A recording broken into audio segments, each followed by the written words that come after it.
Hello दोस्तों, कृषि ज्ञान में आपका स्वागत है। इस वीडियो में हम फूल गोभी की सफल खेती के बारे में आपको पूरी जानकारी देंगे। इसमें हमें जो प्रमुख समस्या देखने को मिलती है, जैसे एफिड और जेसिड जैसे कीटों की, वैरायटी का सिलेक्शन करने में, नर्सरी की तैयारी कैसे करें, तो पूरी जानकारी इस वीडियो के माध्यम से हम आपको देंगे।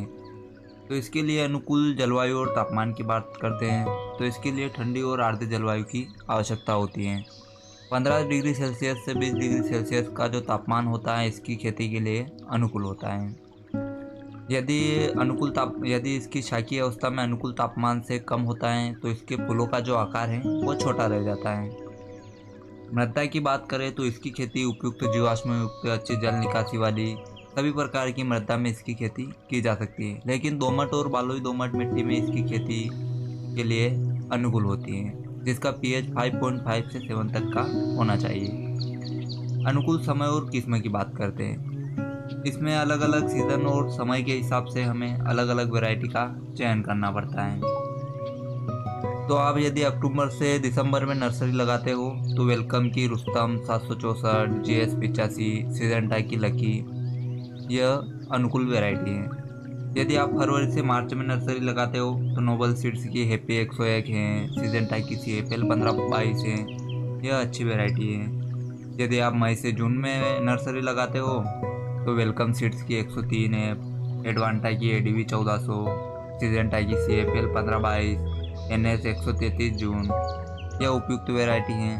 यदि आप जुलाई से अगस्त में नर्सरी लगाते हो तो हाईवेज दामिनी है, वेलकम सीड्स की 505 है, वेलकम सीड्स की 808 है, NS 555 उपयुक्त वैरायटी है। यह वैरायटी जो है क्लाइमेट और तापमान पर डिपेंड होती है। आप अपने क्षेत्र की जलवायु और तापमान के अनुसार ही वैरायटी का चयन करें तो आपको बेहतरीन रिजल्ट मिलेगा और उत्पादन भी जो है आपको अच्छा देखने को मिलेगा। बीज दर की बात करते हैं तो 80 से 100 ग्राम प्रति एकड़ की दर से हमें बीजों की आवश्यकता होती है। नर्सरी की तैयारी की बात करते हैं तो आपको प्लास्टिक पोट्रे में ही नर्सरी तैयार करना चाहिए। 25 से 30 दिनों में हमारी नर्सरी तैयार हो जाती है। नर्सरी तैयार करने के लिए हमें वर्मी कंपोस्ट 10 kg, कोकोपीट खाद 25 kg, 200 ग्राम कार्बन डाइजाइम या मैनकोजेब, इन तीनों को मिक्स कर लें और फिर पोट्रे को भर दें।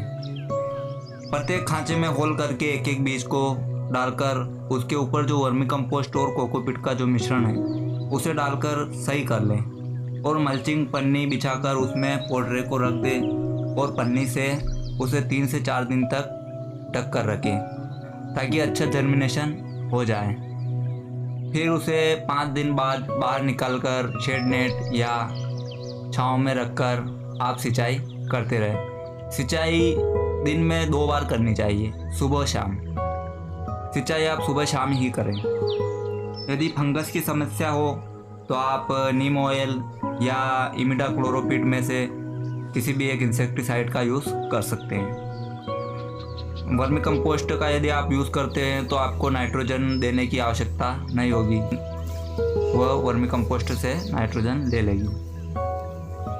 खेत की तैयारी की बात करें तो 2 से 3 बार अच्छे से आप कल्टीवेटर से जुताई करके मिट्टी को अच्छे से भुरभुरी कर लें, फिर बेड मेकर से बेड बना लें। यदि आप मल्चिंग का यूज़ करते हैं तो आप मल्चिंग का उपयोग करें।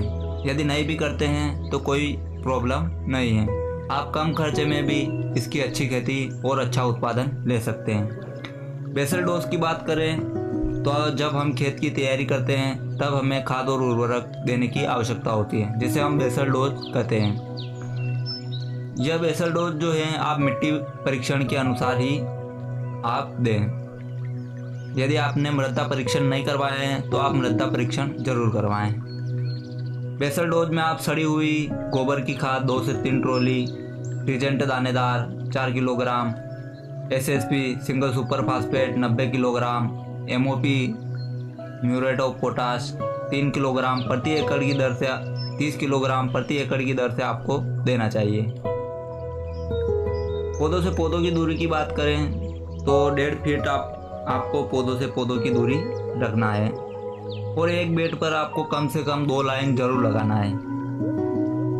सिंचाई की बात करें तो बरसात में जब पानी की ज़रूरत हो तभी आप सिंचाई करें। सर्दियों के सीज़न में 12 से 15 दिनों के अंतराल पर और गर्मियों के सीज़न में 8 से 10 दिनों के अंतराल पर आपको सिंचाई करते रहना है। यदि आप ड्रिप इरिगेशन सिस्टम से खेती करते हो तो 4 से 5 दिनों में पानी देते रहें। सिंचाई जो है आपको आपकी मृदा में नमी के अनुसार ही आपको सिंचाई करना चाहिए। यदि आपकी मिट्टी हल्की है तो आपको अधिक इरिगेशन की आवश्यकता हो सकती है। निंदाई गुड़ाई और मिट्टी चढ़ाना। निंदाई गुड़ाई और मिट्टी चढ़ाना यह इसमें प्रमुख रूप से आपको करना चाहिए। जितनी इस फसल में साफ सफाई रहेगी उतनी अच्छी पैदावार आपको देखने को मिलेगी। तो इसमें आप 2 से 3 निंदाई जरूर करें। खरपतवार नियंत्रण के ऊपर बात करें तो यदि आपके पास मजदूर उपलब्ध हो तो आप 2 से 3 बार हाथों से निंदाई कर लें। जहाँ तक हो सके आप हाथों से ही निंदाई करें।